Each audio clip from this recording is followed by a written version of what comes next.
Hello friends, ओम श्री गणेशाय नमः। आप सभी का स्वागत है आपके अपने यूट्यूब चैनल पर। आप सभी को करवा चौथ की हार्दिक शुभकामनाएं। फ्रेंड्स, आज हम आपको इस वीडियो में बताने जा रहे हैं करवा चौथ की पौराणिक व्रत कथा और विनायक जी की कहानी और करवा चौथ के महत्व के बारे में। फ्रेंड्स, वीडियो शुरू करने से पहले आपसे रिक्वेस्ट है, अगर आप हमारे चैनल पर नए हैं और आपने अभी तक चैनल को सब्सक्राइब नहीं किया है तो प्लीज़ सब्सक्राइब कीजिएगा चैनल को, साथ ही प्रेस कीजिएगा बेल आइकन को, जिससे नए वीडियो से रिलेटेड नोटिफिकेशन आपको तुरंत प्राप्त हो सके। और वीडियो पसंद आने पर वीडियो को लाइक और शेयर जरूर कीजिएगा ताकि सभी भक्तों को इस वीडियो का लाभ प्राप्त हो सके। और कमेंट बॉक्स में ओम श्री गणेशाय नमः जरूर लिखिएगा। कार्तिक माह की कृष्ण पक्ष की चतुर्थी के दिन करवा चौथ का व्रत किया जाता है। इस व्रत को सुहागन स्त्रियां अपने पति की लंबी आयु के लिए रखती हैं। इस दिन सुबह सूर्योदय से पहले उठकर सरगी खाने का नियम है। इसके बाद पूरा दिन व्रत रखा जाता है और संध्या के समय इस व्रत की कहानी सुनी जाती है। कहानी सुनने के बाद स्त्रियां बायना निकालती हैं और अपनी सास अथवा ससुर को देती हैं। सास अथवा ससुर नहीं हो तो किसी बुजुर्ग अथवा ब्राह्मणी को बायना दिया जाता है। रात्रि को चंद्रमा को अर्घ्य देकर भोजन किया जाता है। फ्रेंड्स, अब आइए प्रारंभ करें करवा चौथ की पौराणिक व्रत कथा। धर्म ग्रंथों में करवा चौथ की दो कथाएं प्रचलित हैं। पहली कथा, एक साहूकार के 7 बेटे और एक बेटी थी। सातों भाई अपनी बहन के साथ ही भोजन करते थे। कार्तिक मास की कृष्ण पक्ष की चतुर्थी को बहन ने करवा चौथ का व्रत रखा। बहन ने निराहार व्रत किया और नाना प्रकार के भोग्य पदार्थ प्रसाद के लिए बनाए। जब भोजन का समय हुआ तब भाइयों ने अपनी बहन को भोजन के लिए बुलाया। बहन ने कहा कि चांद उदय होने पर चंद्रदेव के दर्शन करके चंद्रमा को अर्घ्य देकर व्रत पूजन करके ही मैं भोजन करूंगी। भाइयों ने सोचा कि इस तरह तो हमारी प्यारी बहन भूखी रहेगी। इस कारण एक भाई ने एक हाथ में दिया लिया और एक हाथ में छलनी ली और शाम के समय एक ऊंचे पेड़ पर चढ़ गया और दिया जलाकर छलनी से ढक दिया और स्वयं छिप गया। भाइयों ने बहन से कहा कि चंद्रमा उदय हो गया है। बहन ने भाभीियों से भी कहा कि चांद निकल आया है, चलकर अर्घ्य दे दें। भाभीियों ने कहा कि चांद तो 2 घड़ी रात बीतने पर निकलेगा, हम तो तभी अर्घ्य देंगे जब चांद उदय होगा। बहन कुछ नहीं समझी, अपनी नादानी वश बनावटी चांद को अर्घ्य देकर भाइयों के साथ भोजन करने बैठ गई। व्रत दूषित हो जाने के कारण जैसे ही बहन रोटी का एक निवाला मुंह में डालने लगी तो उसमें बाल निकल आया, दूसरे में पत्थर निकला। जैसे ही तीसरा निवाला मुंह में डाला तो बहन के ससुराल से बुलावा आया कि उसका पति बहुत ही बीमार है, जल्दी से भेज दो। यह सुनकर बहन जल्दी से ससुराल जाने की तैयारी करने लगी। जाते समय माँ ने साड़ी के पल्ले में एक सोने का सिक्का बांध दिया और सलाह दी कि जो भी रास्ते में मिले उसके पैर छू लेना और सौभाग्यवती रहने का आशीर्वाद मांगना।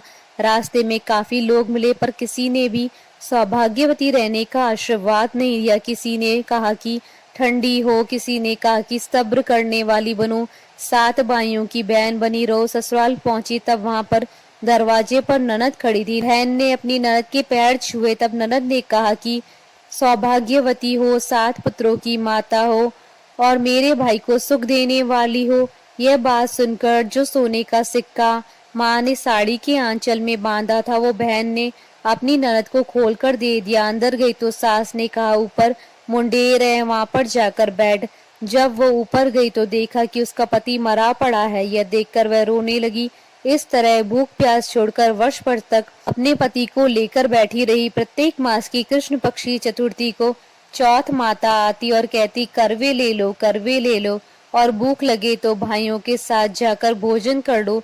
इस तरह कहते कहते अश्विन मास अर्थात क्वार मास में चौथ माता आई और कहने लगी कि बहन, तुम्हारे ऊपर चौथ माता नाराज हुई है, वही तुम्हारा सुहाग तुम्हें वापस देगी, पर तुम उनके पैर पकड़ लेना। जब तक वह तुम्हारे पति को जीवित न कर दे तुम उनके पैर मत छोड़ना। यह कहकर अश्विन मास की चौथ माता चली गई।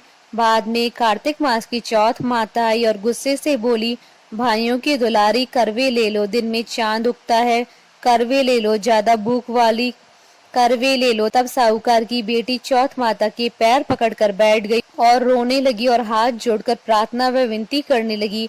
चौथ माता, मेरा सुहाग आपके हाथ में, आप मुझ पर अपनी कृपा करिए, मेरा पति जीवित करिए, आपको मेरा सुहाग देना ही पड़ेगा। इस प्रकार साहूकार की बेटी अनुनय विनय करने लगी और कहने लगी कि मेरे से जो व्रत दूषित करने की भूल हुई है उसे आप क्षमा करें।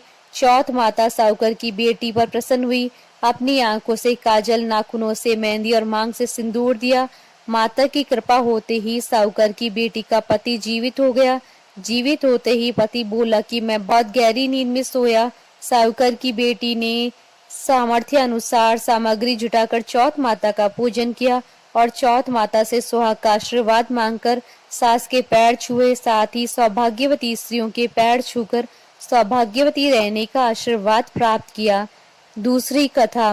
बहुत समय पहले की बात है, एक बहुत सुंदर राजकुमारी थी, उसका नाम वीरवती था। जब उसकी शादी की उम्र हुई तो वीरवती का विवाह एक राजा के साथ करा दिया गया। जब उसका पहला करवा चौथ आया तो वह अपने माता पिता के घर गई।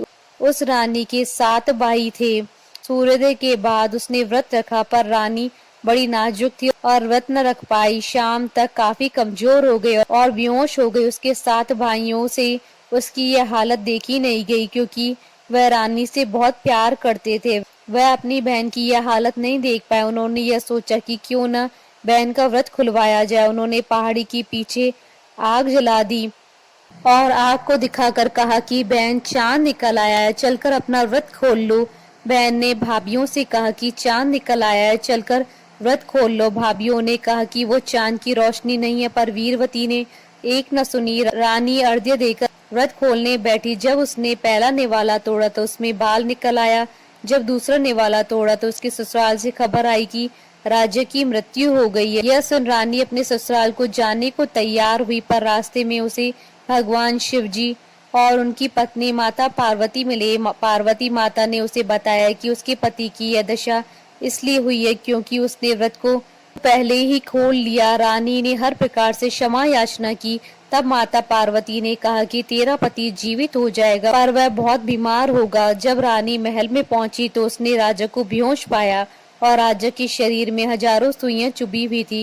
रानी ने हर रोज राजा के शरीर से एक एक सुई निकाली और जब अगले साल करवा चौथ आया तो रानी ने व्रत रखा और समय राजा के शरीर में केवल एक ही सुई बची थी। रानी अपनी दासी को ये काम सौंप कर बाजार करवे लेने चली गई। दासी ने जब आखिरी सुई राजा के शरीर से निकाल दी, राजा की बेहोशी खुल गई और वो दासी को ही रानी समझने लगा। जब रानी ने यह देखा तो वह कहने लगी, जो रानी सी वो गोली हुई और जो गोली थी वो रानी हुई। पर वीरवती व्रत रखती रही। एक बार जब राजन दूसरे देश जा रहा था तो उसने दासी बनी रानी से पूछा कि तुम्हें क्या चाहिए। राजा के पूछने पर रानी ने कहा कि मेरे लिए एक जैसी 2 गुड़िया ले आना। राजा उसकी बात मानकर चला गया और वो गीत गाती रही, जो रानी सी वो गोली हुई और जो गोली थी वो रानी हुई। राजा उसके लिए 2 गुड़िया ले आया और उससे पूछा कि वो ये गाना क्यों गाती है। माता पार्वती की कृपा से वीरवती ने राजा को सारी कहानी सुना दी। राजा रानी को पहचान गया और उसने रानी को उसका स्थान दिया। अब रानी बोली, जो रानी सी वो रानी हुई और जो गोली सी वो गोली हुई। यह वीरवती का सच्चा विश्वास और माता पार्वती का आशीर्वाद ही था कि जिसकी वजह से उसके पति का प्यार उसे वापस मिल गया। हे माता पार्वती, जैसे आप वीरवती पर प्रसन्न हुई वैसे ही आप मुझ पर और हम सब पर प्रसन्न होकर हमें अपना प्यार आशीर्वाद दें और सभी को अखंड सुहाग देना। बोलिए माता पार्वती जी की जय, चौथ माता की जय। फ्रेंड्स, अब आइए प्रारंभ करें विनायक जी की कथा। एक गांव में माँ बेटी रहती थी। तो एक दिन वह अपनी माँ से कहने लगी कि गांव के सब लोग गणेश मेला देखने जा रहे हैं, मैं भी मेला देखने जाऊंगी। माँ ने कहा कि वहाँ बहुत भीड़ होगी, कहीं गिर जाओगी तो चोट लगेगी। लड़की ने माँ की बात नहीं सुनी और मेला देखने चल पड़ी। माँ ने जाने से पहले बेटी को 2 लड्डू दिए और 1 घंटी में पानी दिया। माँ ने कहा कि 1 लड्डू तो गणेश जी को खिला देना और थोड़ा पानी पिला देना, दूसरा लड्डू तुम खा लेना और बचा पानी भी पी लेना। लड़की मेले में चली गई। मेला खत्म होने पर सभी गांव वाले वापस आ गए, लेकिन लड़की वापस नहीं आई। लड़की मेले में गणेश जी के पास बैठ गई और कहने लगी कि एक लड्डू और पानी गणेश जी तुम्हारे लिए हैं और एक लड्डू और बाकी बचा पानी मेरे लिए है। इस तरह कहते कहते सारी रात बीत गई।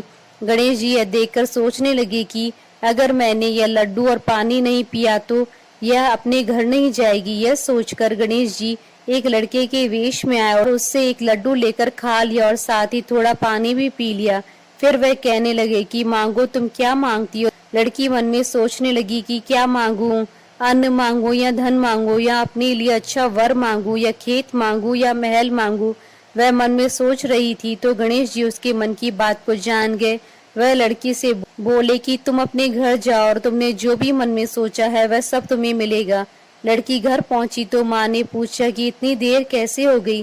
बेटी ने कहा कि आपने जैसा कहा था मैंने वैसा ही किया और देखते ही देखते जो भी लड़की ने सोचा था वह सब कुछ हो गया। हे गणेश जी महाराज, जैसा आपने उन माँ बेटी की सुनी वैसी सबकी सुनना। कथा अधूरी हो तो पूरी करना, पूरी हो तो मान रखना। बोलिए गणेश जी महाराज की जय। चौथ माता की जय। हमारे साथ इस वीडियो में अंत तक बने रहने के लिए आपका धन्यवाद। ओम श्री गणेशाय नमः।